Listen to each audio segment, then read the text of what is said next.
Hola, buenos días. Bueno, yo soy Rosina Herrera y he subido ahora solo un momento para presentar al primer ponente de la mañana. Su nombre es Bertrand Lavedrine. Es profesor en el Museo Nacional de Historia Natural de París, que pertenece a la universidad, y director del Centro de Investigación de Conservación de Colecciones desde 1998. Él, bueno, es un científico, ha llegado al ámbito de la conservación pues, desde la ciencia, y en la universidad enseña conservación, ciencias de la conservación, conservación preventiva y conservación de colecciones audiovisuales. Como es más que conocido, no hace falta que le presente, pero ha publicado muchos artículos, tiene 6 libros sobre conservación preventiva. El último que ha publicado es sobre fotografía antigua a color, dedicado al autocromo. Lo podéis conseguir en francés y pronto se va a publicar en inglés. Un libro básico para todos los que nos dedicamos a este tema pues es su guía de conservación preventiva de colecciones fotográficas. Y, por supuesto, el último, que ha sido traducido al castellano con la colaboración de Pauma Inés, titulado Reconocer y conservar las fotografías antiguas, que es básico en nuestra biblioteca. Él, para formarse, ha recibido varias becas, como la Getty, y ha trabajado en la institución Getty de Los Ángeles. Y actualmente está colaborando en el proyecto Pop Art, que es un proyecto de investigación sobre las colecciones de plástico en museos de todo el mundo y en el que colaboran 8 países diferentes. Y con esto pues doy paso a Bertrand, y que nos va a hablar de la conservación de colecciones. Gracias. Porque llevo trabajando en este campo más de 30 años y empecé en el Centro para la Conservación de las Colecciones en los años 80, trabajando con fotografías y en la conservación de fotografía. Es un centro que está en París y que se creó después de la Segunda Guerra Mundial, hace 50 años, con el objetivo de investigar para la conservación de distintas colecciones del patrimonio. Es una institución que es parte del Ministerio de Cultura, pero también del de Educación e Investigación. De hecho, está emplazado en el Museo de Historia Natural. El objetivo fundamental en los años 50, cuando se creó el centro después de la Segunda Guerra Mundial, era desarrollar tratamientos de conservación y restauración de libros dañados por mohos. En aquel momento, en las colecciones, uno de los principales problemas era la biocontaminación, pero a poco se fueron desarrollando nuevas actividades en áreas no solamente relacionadas con el papel y los materiales impresos en papel, sino también pergamino y todos los materiales que podemos encontrar en archivos y bibliotecas. Y finalmente recuperamos todo tipo de materiales y artefactos de distintas colecciones, incluyendo la propia colección del Museo de Historia Natural. Luego, ya en los años 60, empezamos a centrarnos más en la conservación y en los tratamientos de restauración. Actualmente seguimos trabajando en tratamientos de conservación y restauración, métodos para reforzar los papeles ácidos y también conservación de obras de arte moderno, desarrollando nuevos tratamientos para la consolidación de las espumas de poliuretano. Muchos de estos estudios realizados con apoyo de la Comisión Europea, como este proyecto Pop Art, pero ya a finales del siglo XX, que fue hace relativamente poco, nuestro principal campo de actividad pasó a ser la conservación preventiva y empezamos a analizar la calidad del aire en vitrinas, cajones, almacenes de museos y archivos. Y aquí vemos una de las técnicas que se utiliza, que es la microextracción en fase sólida, que es una técnica que utilizamos para controlar la calidad del aire y los contaminantes que pueda haber en el aire emitidos por materiales, artefactos o por los propios materiales de conservación. También estudiamos el impacto de los contaminantes sobre todo tipo de materiales y artefactos, incluyendo, por supuesto, la fotografía. Cuando empecé a trabajar en fotografía hace 30 años, no estaba orientado únicamente a fotografía artística. A principios de los años 80, las cuestiones que planteaban los archivos y las bibliotecas tenían que ver más que nada con microfilms y cine, no tanto con fotografía artística. Los bibliotecarios y archivistas se preocupaban por la durabilidad de los microfilms, y empezamos a través de eso a interesarnos por la fotografía, a realizar controles de calidad y evaluar la esperanza de vida de microfilms, diapositivas, películas de cine. También teníamos muchas preguntas sobre la esperanza de vida de la fotografía en color y de las películas en color, y realizamos una serie de estudios para determinar la esperanza de vida de estos materiales. El objetivo era definir cuál era el mejor material a elegir para un archivo, para un museo, más que para la conservación de las colecciones de arte.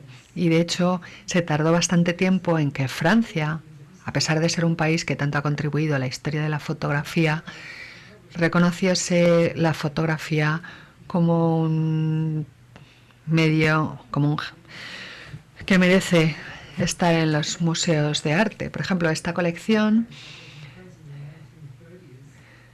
de fotografía de Francia de los años 30 fue ofrecida al Estado francés, que la rechazó, no mostró ningún interés por comprarla, y al final se vendió al George Eastman House, lo que me alegro porque es un museo magnífico y con una colección muy accesible actualmente. Pero es para que se hagan una idea del estatus que tenía la fotografía en los años 30. Y tengo que decir que de hecho en los años 70 el Estado francés no había cambiado excesivamente su actitud. Para muchas instituciones la fotografía se consideraba como algo con un valor esencialmente documental, y esto a veces llevó a decisiones bastante sorprendentes, donde en vez de crear cajas del tamaño de las fotografías, les resultaba más fácil adaptar las fotografías al tamaño de las cajas, cortándolas en 2 o 3 pedazos. En cuanto a la restauración, en los años 80 el objetivo solía ser aplicar tratamientos cosméticos para retirar cualquier daño y para mejorar la apariencia visual utilizando soluciones químicas. Muchos tratamientos en la bibliografía de la época, como en la enciclopedia Time Life de fotografía, describían cómo restaurar un daguerrotipo o cómo intensificar químicamente un heliotipo. Y se probaron tratamientos para retirar películas de plata en fotografías de gelatobromuro. Este tipo de película que se forma sobre la superficie de las imágenes, actualmente nadie intentaría retirarlo. También hemos estado llevando a cabo evaluaciones científicas de la restauración química de las fotos impresas.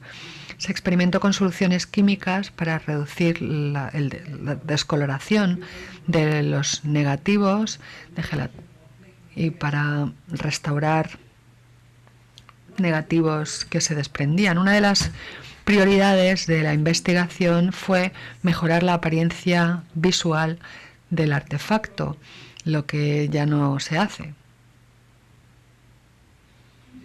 Actualmente hemos pasado de la restauración a la conservación preventiva, fundamentalmente por 2 motivos.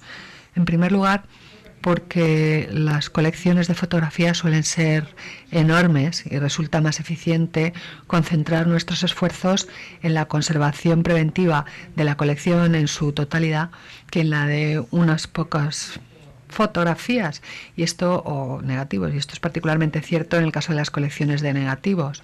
Por otra parte, también el segundo motivo es el cambio en la valoración de la fotografía. La opinión pública ha cambiado y por un respeto hacia la autenticidad de los materiales y las obras originales ya no se pueden aplicar este tipo de tratamientos.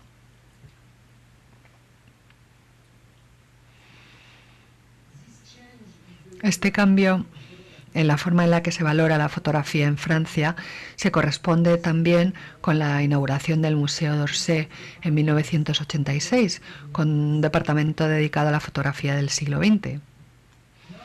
Actualmente, la fotografía y las fotografías son admiradas y plenamente reconocidas como componente importantísimo de nuestro patrimonio cultural. Y el campo está bien estructurado, con historiadores de arte, conservadores, restauradores y científicos, expertos en conservación. Este cambio en la valoración de la fotografía se corresponde con un reconocimiento del valor intrínseco de la fotografía en sí como obra de arte. Es decir, que la fotografía no solamente es una imagen, como saben, sino que es un objeto que hay que conservar y preservar en todas sus dimensiones. Y el hecho de que la fotografía tradicional, lo que llamamos la fotografía en plata, esté desapareciendo, contribuye a que aumente su valor. Se suele aceptar que el arte se vuelve más valioso una vez que su artista, que el autor, ha desaparecido. Y ocurre lo mismo con los procesos fotográficos. Cuando desaparece la fotografía antigua y sus técnicas, se valora más y la aprecia más un público más amplio. Y es la segunda vez en la historia de la fotografía que un avance técnico da lugar a un cambio social enorme y en cómo valora la sociedad la conservación de la fotografía. El primero tuvo lugar a principios del siglo XX, cuando se inventó la fotografía en gelato bromuro de plata. De pronto la fotografía se convirtió en un desarrollo industrial por todo el mundo, en Francia con la compañía Lumière, en Estados Unidos con George Eastman, que introdujo la fotografía al mercado de masas, y a finales del siglo XIX la fotografía empezó a crecer de forma exponencial, de forma muy similar al crecimiento actual de la fotografía digital. Pero la diferencia está en que las técnicas fotográficas del siglo XIX se convirtieron en un mercado de masas y eso hizo que perdiera parte de su valor. Y actualmente está ocurriendo lo contrario. Con la desaparición de la fotografía analógica, se está convirtiendo el objeto fotográfico en algo mucho más valorado. El reciente cambio hacia tecnologías digitales coloca la fotografía en plata en una perspectiva histórica, lo que hace que se recuperen tanto su valor artístico como su valor de mercado. En las subastas de arte vemos que los precios están subiendo y esto es solo el comienzo. Se ha pagado más de $400.000 por una foto de Arbus. Aquí tenemos una obra en una técnica mixta que también ha alcanzado un precio récord, el ferrotipo de Billy el Niño, que se ha vendido por $3,2 millones, o la fotografía de Gustave Ron. La fotografía no es como otras obras de arte, no solamente tiene un valor documental, sino también un valor artístico.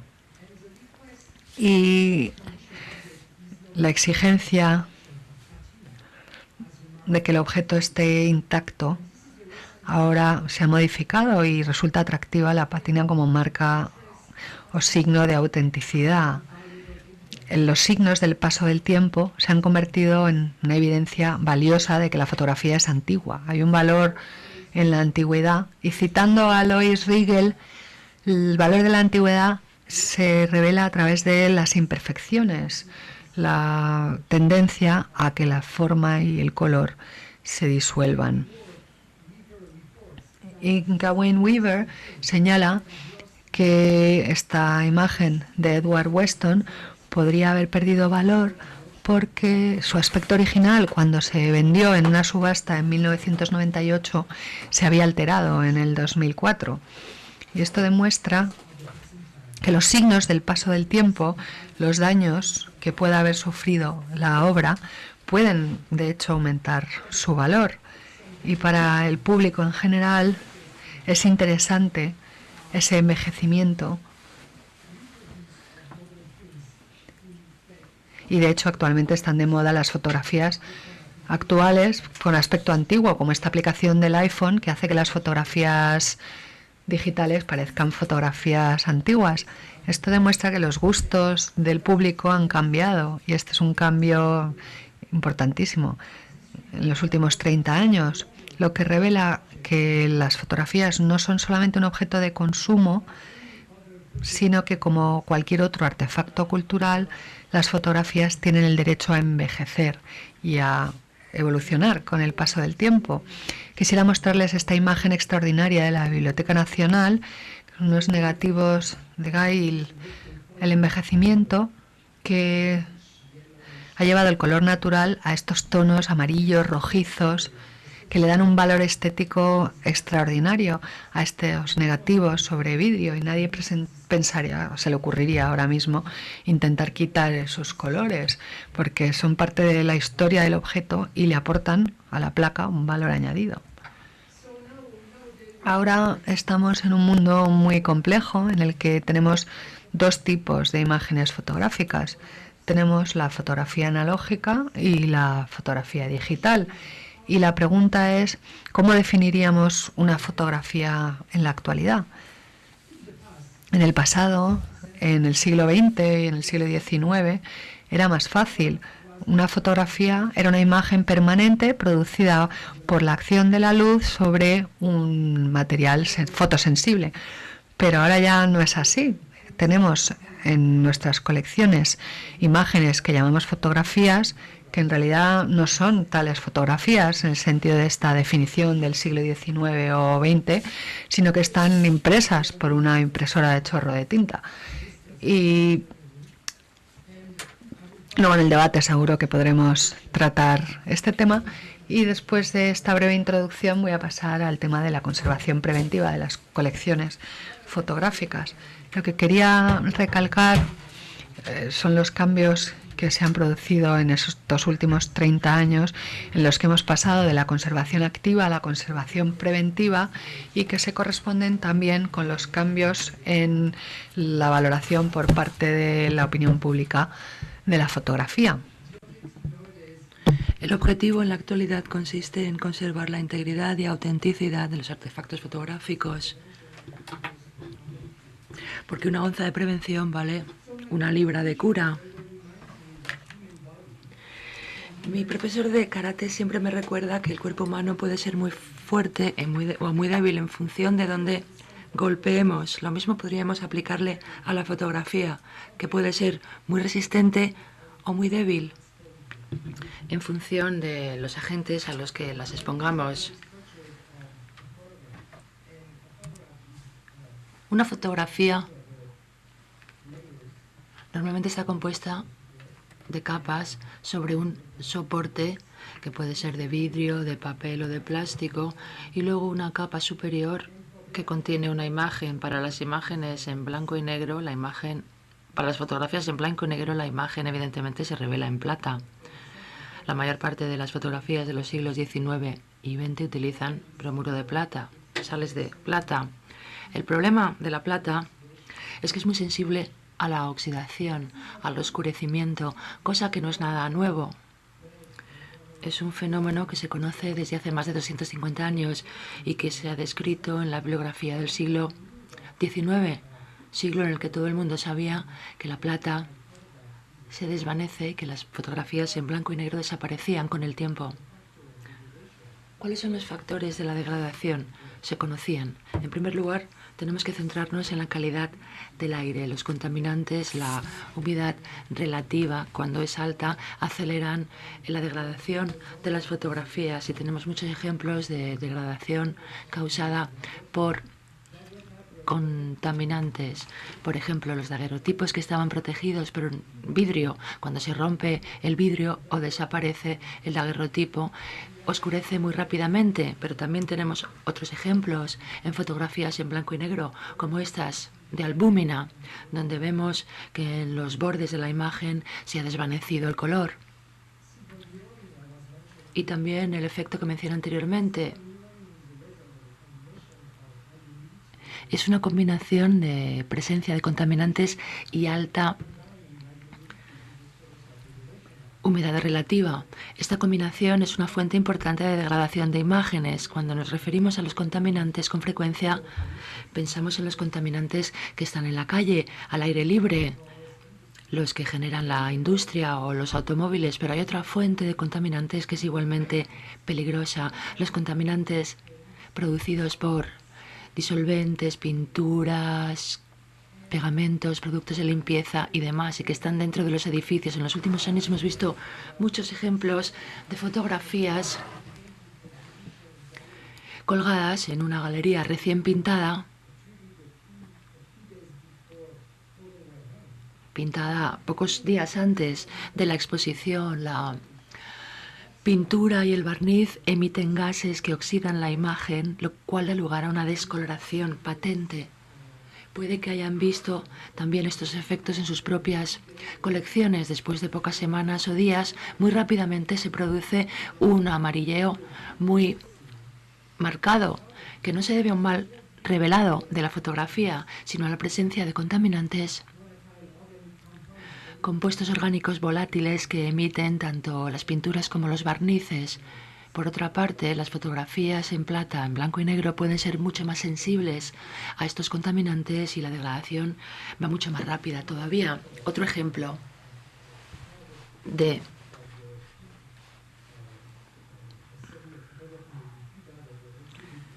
fotografías, en este caso cubanas, que se colgaron, que se mostraron en una galería parisina. Pasados pocos días, todas las imágenes estaban totalmente amarillas. Esta degradación puede ser causada por pinturas y también por materiales de construcción de todo tipo que pueden emitir gases dañinos para la plata o incluso para el papel. En Francia tenemos un edificio muy bonito construido a mediados del siglo XIX y todo el mobiliario está hecho de roble. Desgraciadamente, el roble emite gases acídicos, los cuales han destruido las juntas de los cajones, lo cual se ha traducido en daños muy serios en monedas metálicas. La calidad de los materiales de conservación, el papel, el cartón, es también muy importante. Tenemos una serie de pruebas que hemos desarrollado en el laboratorio para verificar la calidad de estos materiales. Una de las más sencillas consiste en poner en contacto ciertos metales con los materiales que queremos utilizar y, transcurridas unas pocas semanas de pruebas, nos fijamos en el color de las piezas metálicas que hemos puesto en contacto con estos materiales. Con mucha frecuencia hemos observado daños considerables causados por los contaminantes que emiten estos materiales, que atacan a los metales nobles. Con pruebas muy sencillas podemos saber qué materiales son los más aptos para la conservación de colecciones fotográficas. Los contaminantes, por tanto, son algo que hay que tener muy en cuenta en la conservación, junto con la humedad, uno de los principales factores, como vimos anteriormente, responsable de la degradación de fotografías, sobre todo cuando la humedad relativa es muy elevada. Se pueden desarrollar hongos y mohos rápidamente en la superficie de las imágenes. Vemos aquí una reproducción de un retrato de Boltanski que se expuso durante unas semanas en una pequeña iglesia de Bretaña, un lugar muy singular. Transcurridas unas pocas semanas, la imagen había desaparecido. los hongos la habían destruido totalmente. La gelatina es un campo de cultivo excelente para los mohos y si la humedad relativa es elevada, se producen muchos cambios que favorecerán la diseminación de las esporas de los hongos que destruyen la capa de gelatina. La recomendación más importante para la conservación preventiva, por tanto, y no voy a entrar en detalles sobre las normas, porque hay tantísimas recomendaciones en función del tipo de fotografías que no tendría tiempo. En cualquier caso, una de las recomendaciones más importantes consiste en almacenar las fotografías en un lugar seco y fresco. Esta es la regla más importante. En cuanto al nivel de sequedad y de temperatura, les recomendaría que consultasen los libros y las normas. Cuanto más seco y más fresco, mejor. 30-40% de humedad relativa aproximadamente. Y esta es la norma más importante para la conservación preventiva, el entorno, el clima, que tiene que ser seco y fresco. Una vez que tenemos un entorno fresco y seco, tenemos que plantearnos también los receptáculos o los cajones donde almacenamos las fotografías. Tradicionalmente muchas fotografías se han almacenado en cajas de zapatos. Ha sido esto tradición en muchas familias, incluida la mía. Pero en algunas instituciones también encontramos bellas colecciones de fotografía en cajas de zapatos. Es mejor que nada, evidentemente.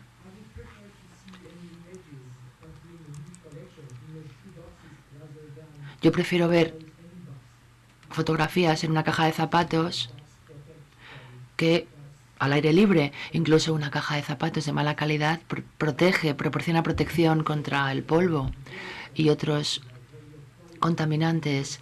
Sin embargo, el cartón con el que se fabrican cajas de zapatos es de muy baja calidad y puede producir plateado o amarillado en las fotografías que ahí almacenemos. Afortunadamente, en el campo de la fotografía existen normas y también tenemos muchísimas pruebas. Una de las pruebas que realizamos, y creo que tú lo estás haciendo en España, ¿no? Las pruebas de actividad fotográfica. Una de las pruebas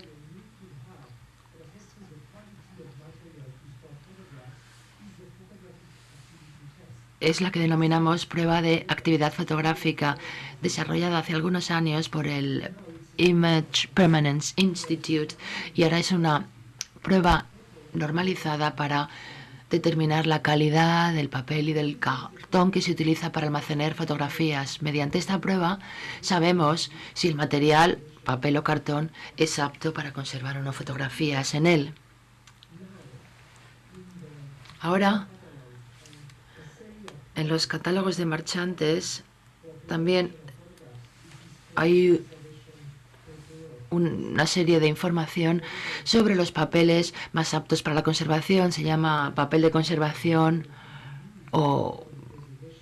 y con este término me refiero a una amplia gama de papeles que se pueden utilizar para la conservación de fotografías en color y en blanco y negro, pero también podemos utilizar plásticos, poliéster, polipropileno y demás. Son materiales además muy comunes en el campo de la conservación de bibliotecas y archivos y que también son muy aptos para la conservación de fotografías en blanco y negro y en color.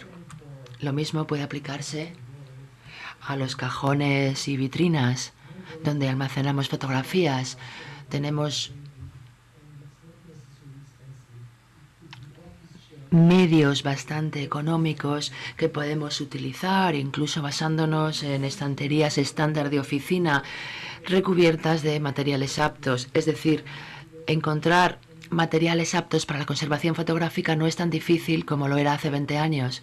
Hay cada vez más especialistas, sabemos cuáles son los requisitos que tienen que cumplir estos materiales y cómo verificar este cumplimiento. Y normalmente, para escribir sobre las fotografías, normalmente utilizamos lápiz. Evidentemente no se recomienda escribir nada sobre las imágenes, pero para algunas instituciones es necesario escribir un número en la propia imagen. Recomendamos entonces que siempre se utilice un lápiz y si el papel está recubierto de resina, se puede utilizar un rotulador, sobre todo un rotulador de tinta permanente, siempre y cuando se haya sometido a pruebas para verificar que es apto para las fotografías En cuanto a la utilización de pegamentos, no se aconseja su utilización. Es mejor utilizar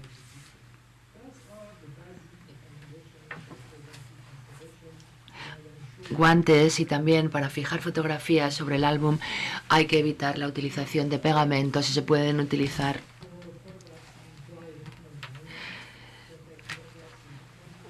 estos. Bueno, hay que utilizar también las tintas adecuadas, hay que utilizar siempre guantes, esto es muy importante. Hay que fijar las fotografías mediante pestañas, no mediante pegamento, y de esta forma, tomando las precauciones adecuadas, una buena fotografía en blanco y negro puede sobrevivir más de 200 años. Tenemos fotografías del siglo XIX que están en perfectas condiciones de conservación sin haber sido conservadas en una sala fría. Habiéndose conservado en condiciones normales, están perfectamente estas fotografías. Siguiendo, por tanto, estas recomendaciones tan sencillas, es perfectamente posible mantener las fotografías en buenas condiciones durante más de 100 o 150 años.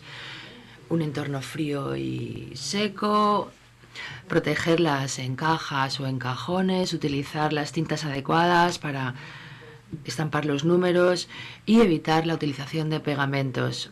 Vemos aquí, por ejemplo, unos álbumes de fotografías del siglo XIX que se mantuvieron en un armario sin aire acondicionado, en un clima bastante seco. Estamos hablando de San Petersburgo, pero se utiliza calefacción porque hace mucho frío en invierno, lo cual disminuye la humedad relativa del aire. A pesar de haberse mantenido estos álbumes en condiciones no controladas, todas las fotografías que contienen están en excelentes condiciones de conservación. Era papel de albúmina, papel de sal también. Se ha demostrado, por tanto, que es perfectamente posible mantener fotografías sin realizar grandes inversiones. Estoy hablando sobre todo de fotografías en blanco y negro que pueden conservarse en muy buena situación, sin aire acondicionado y sin utilizar dispositivos nada caros. ¿Cuál es el problema de la fotografía en la actualidad? No voy a hablar de la fotografía digital, que es harina de otro costal. Voy a centrarme en las fotografías en color y en las fotografías de soporte plástico. ¿Cuáles son los principales problemas en la conservación de colecciones fotográficas en la actualidad? Como todos sabemos, en 1895, con la aparición de las películas, la fotografía móvil, los fotógrafos empezaron a utilizar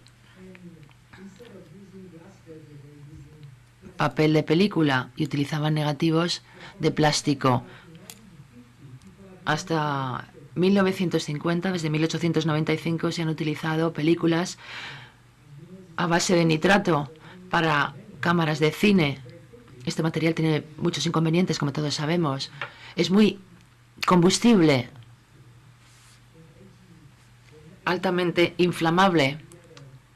En 1895 se produjo un gran accidente en París con el incendio de un cine y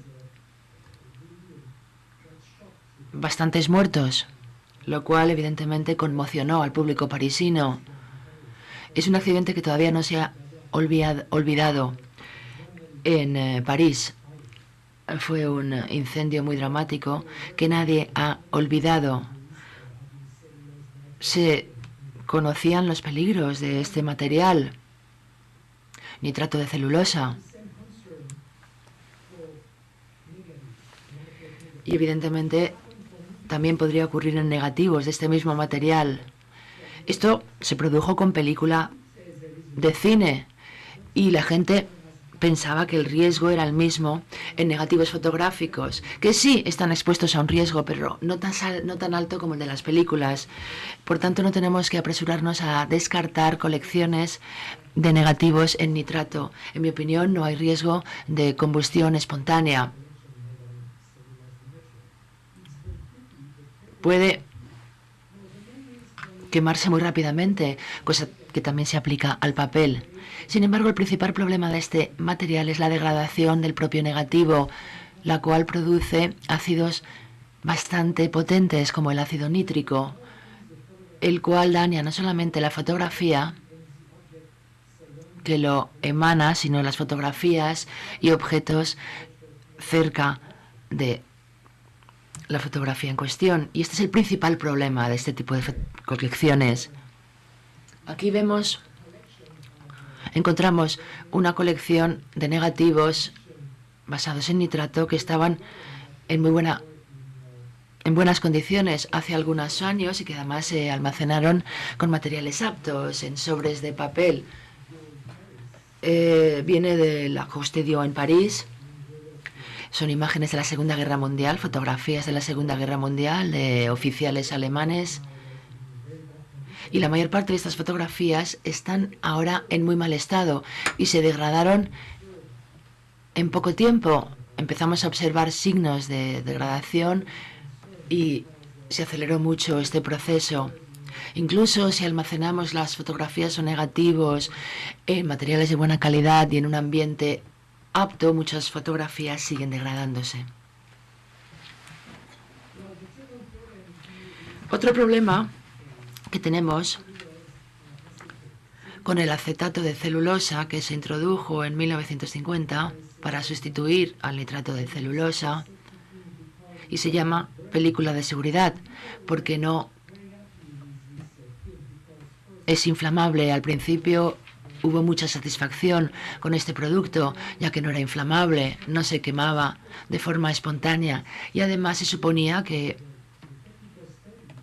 iba a durar un mínimo de 300 años. El estudio técnico que se publicó a finales de los 70 citó que la esperanza de vida de este material superaba los 300 años. Acetato de celulosa. Desgraciadamente, transcurridos 30 años, empezamos a darnos cuenta de que las colecciones mostraban lo que denominamos el síndrome del vinagre. El acetato de celulosa empieza a hidrolizarse y a emitir ácido acético, es decir, vinagre, y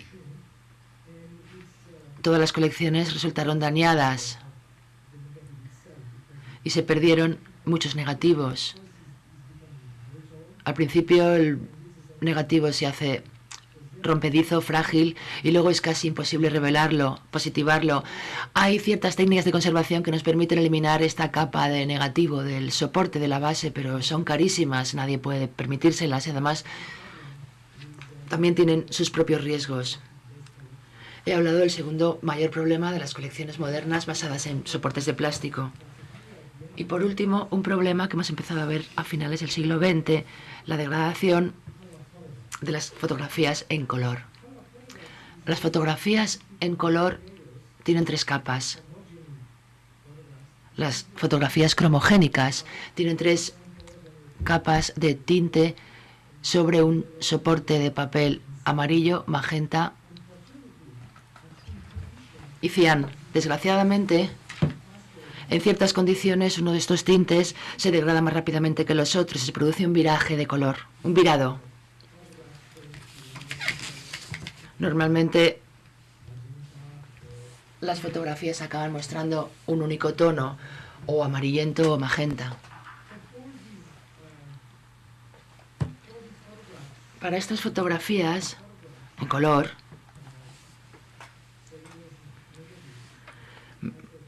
negativos de nitrato, celulosa, mantenerlas a temperatura ambiente, aunque estemos en un entorno frío y seco, no basta para detener o moderar la degradación.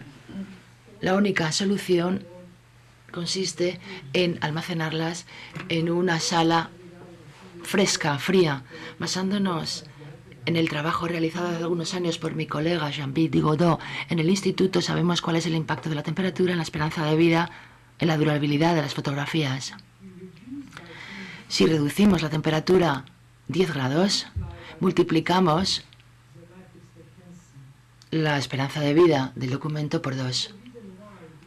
Es por ello que en muchas instituciones, en muchos grandes museos que pueden permitírselo, vemos salas especiales que se mantienen a muy baja temperatura para fotografías en color y para película de nitrato. Esta es la única forma en la que podemos mantener en buenas condiciones estos artefactos. Afortunadamente, en el campo de la fotografía tenemos una serie de normas. No hay ningún otro ámbito de conservación artística donde tengamos tantas normas. Me refiero sobre todo a las normas publicadas por los fabricantes en el siglo XX, y son normas que nos proporcionan una muy buena orientación para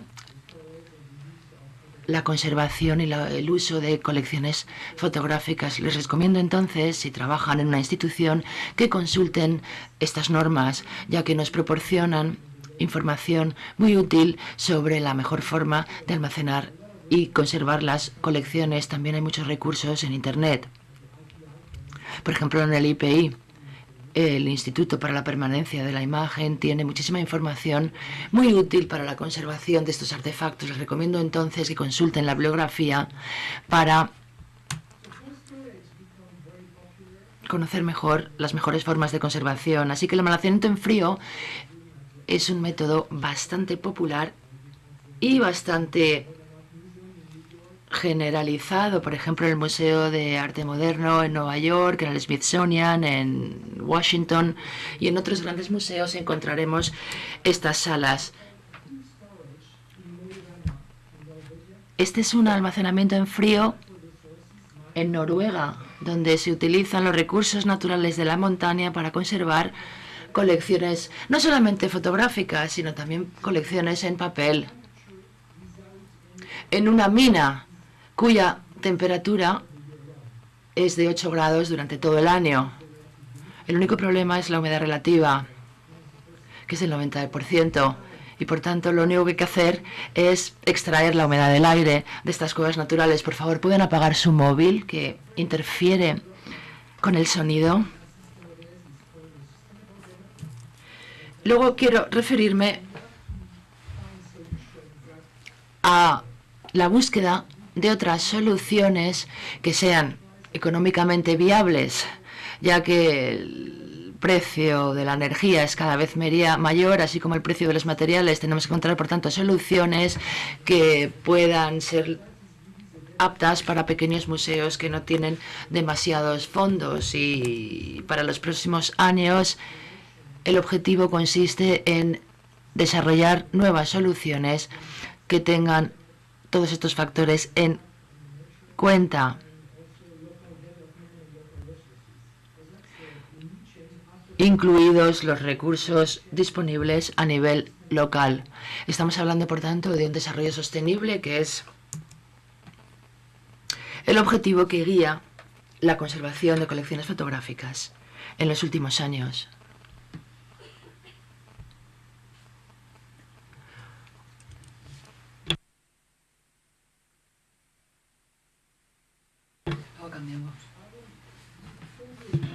Y ahora quiero hablarles brevemente de nuevas herramientas y nuevos desarrollos. Yo también. Cuando tenemos una exposición de fotografías, tenemos que saber cuál es la sensibilidad, la fotosensibilidad de los artefactos. Hemos tenido accidentes, en algunos casos se exponen fotografías del siglo XIX que acaban muy deterioradas transcurridos unos pocos días su exposición o semanas de exposición a la luz.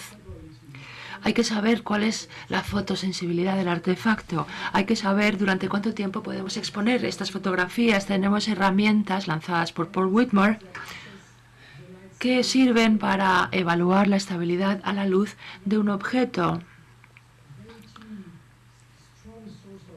Se utiliza una fuente de luz potente y pequeña a la que se expone la fotografía, y al mismo tiempo medimos el cambio de color.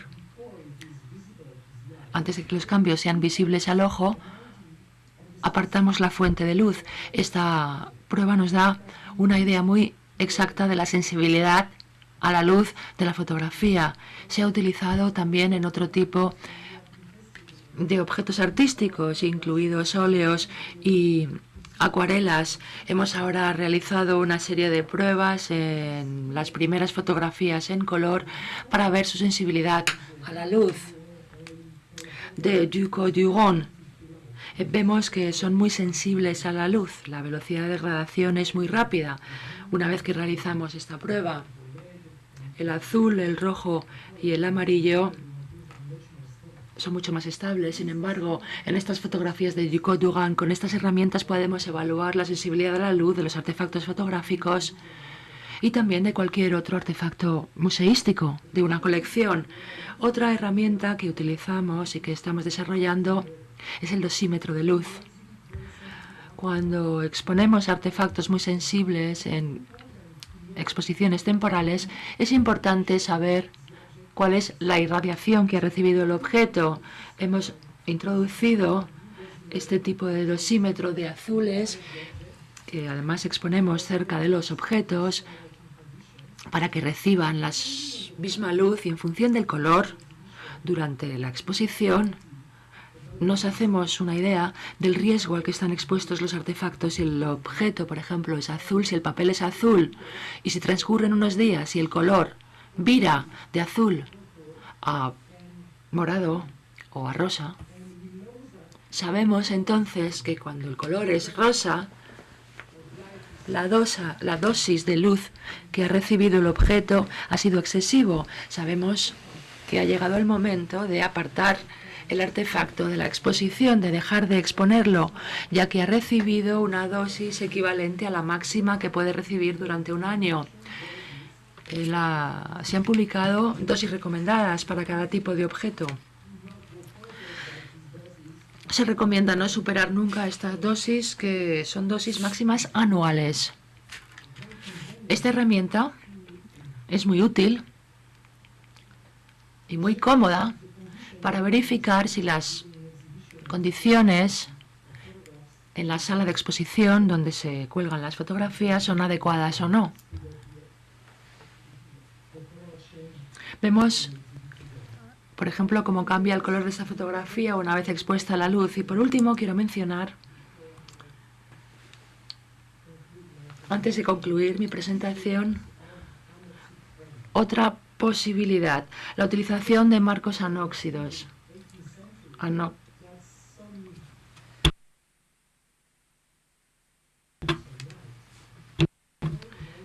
Sabemos que cuando eliminamos el oxígeno, la descoloración es mucho más lenta. Tengo aquí un ejemplo donde vemos dos hojas de papel impregnadas con una tinta eosina muy sensible a la luz. Exponemos el objeto a la luz con y sin oxígeno. Vemos que sin oxígeno es mucho más lenta la degradación, la pérdida de color. Y este principio se ha utilizado para el diseño de nuevos marcos para exponer fotografías en color y disminuir los riesgos de degradación. La galería Tate, la Tate Modern Gallery en Londres, ha empezado a utilizar este tipo de marcos que son muy sencillos. El principal problema en estos marcos es asegurarla que son herméticos, porque el oxígeno es una molécula muy pequeña y por tanto tienen que ser realmente herméticos. Estos marcos sin oxígeno, el principal problema entonces es que sean realmente herméticos. Si conseguimos que sean herméticos, pueden utilizarse para exponer todo tipo de objetos sensibles a la luz. No es fácil de utilizar este dispositivo. Una vez colocada la imagen en el marco, tenemos que extraer el oxígeno mediante, por ejemplo, nitrógeno o argón, que viene envasado en botellas. Para una institución grande esto no es demasiado complejo y además este tipo de marcos anóxicos mejoran considerablemente la conservación de objetos. Se han utilizado también estas técnicas para exponer autocromos, primeras fotografías en color, que todos sabemos son muy sensibles al color. Por ejemplo, algunos tintes, el azul de los autocromos, se desvanecen muy rápidamente. Si reducimos la cantidad de oxígeno en el aire mediante estos marcos o nuevos dispositivos, desaceleramos considerablemente la pérdida de color de estos tintes. Y por último, la última ola de restauración se basa en la utilización de LEDs, que se utilizan en muchas salas de exposición. El problema de los focos de LED es que distorsiona el color. Hay dos tipos de LEDs: los blancos y los que vienen agrupados o clústeres.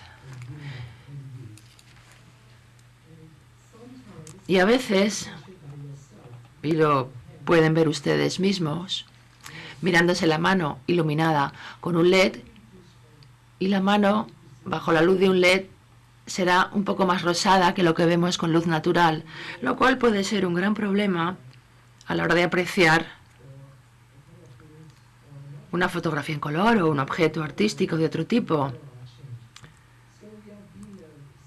Y por tanto, hemos estudiado ciertos tipos de LEDs. Normalmente recomendamos la utilización de LEDs blancos, ya que cuando los utilizamos en clúster se distorsiona mucho el color que percibe el ojo, lo cual puede constituir una ventaja para la restauración virtual de objetos. No tengo fotografías que mostrarles al respecto. Hemos realizado un experimento. Como yo trabajo en el Museo Natural de Historia Natural, lo que hicimos fue lo siguiente. Aquí vemos unas imágenes de unos pájaros que vemos que a la derecha los colores están muy apagados. A la derecha vemos que el rojo no es tan fuerte como el de la izquierda, o sea que se han apagado por efecto de la luz. Y jugando con los LEDs, es decir, ajustando, haciendo distintas combinaciones de LEDs, azules, rojos, verdes, obtenemos un efecto distinto de visualización del color con una combinación de LEDs. Así que si queremos ver el color real puede ser un problema, pero si lo que queremos es modificar el color visualmente, lo podemos hacer con LEDs, lo que es muy interesante para pájaros, pero también para la fotografía en color. La ciencia, por lo tanto, sigue investigando y sigue explorando nuevas posibilidades para la conservación, la restauración, y como dije antes, y lo voy a repetir ahora, una de las metas del futuro va a ser trabajar más en el desarrollo sostenible, y los LEDs están muy bien porque son un sistema de iluminación muy flexible, de bajo consumo y que podemos utilizar de distintas maneras, como hemos visto, incluso para devolver colores que han desaparecido a las fotos. He realizado una breve introducción sobre los estudios que estamos realizando nosotros y otros equipos en el campo de la conservación preventiva de la fotografía, y estaré encantado si tienen preguntas de contestarlas ahora o posteriormente. No sé muy bien cómo va el programa, y darles las gracias ahora por su atención.